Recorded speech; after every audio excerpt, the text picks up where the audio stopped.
తమిళనాడు రాజకీయ చరిత్రలో మే 4, 2026 ఒక అద్భుతమైన మలుపుకు నాందిగా మారింది. దశాబ్దాలుగా సాగుతున్న ద్రవిడ పార్టీల ఆధిపత్యానికి గండి కొడుతూ స్టార్ హీరో విజయ్ నేతృత్వంలోని తమిళగ వెట్రి కలగం పార్టీ సంచలన విజయం సాధించింది.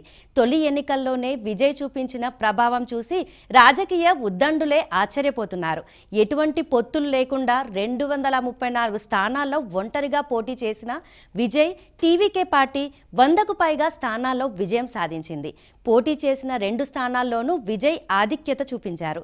ముఖ్యంగా చెన్నై పరిసర ప్రాంతాల్లో విజయ్ ప్రభావం ఎక్కువగా ఉంది. ఫలితాల్లో టీవీకే మొదటి స్థానంలో ఉండగా అన్నా డిఎంకే కూటములు ఆ తర్వాతి స్థానాల్లో నిలిచాయి.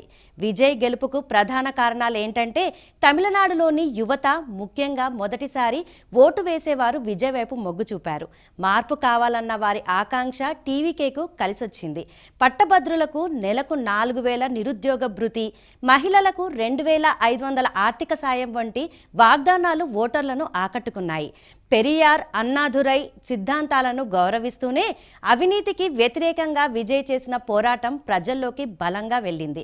దశాబ్దాలుగా మారుతూ వస్తున్న డిఎంకే పాలనపై ప్రజల్లో ఉన్న అసంతృప్తిని విజయ్ తన అనుకూలంగా మార్చుకున్నారు. తమిళనాడులో ఎన్టీఆర్ తర్వాత సినిమాల నుండి వచ్చి ఇంతటి ప్రభంజనం సృష్టించిన నాయకుడిగా విజయ్ రికార్డ్ సృష్టించారు.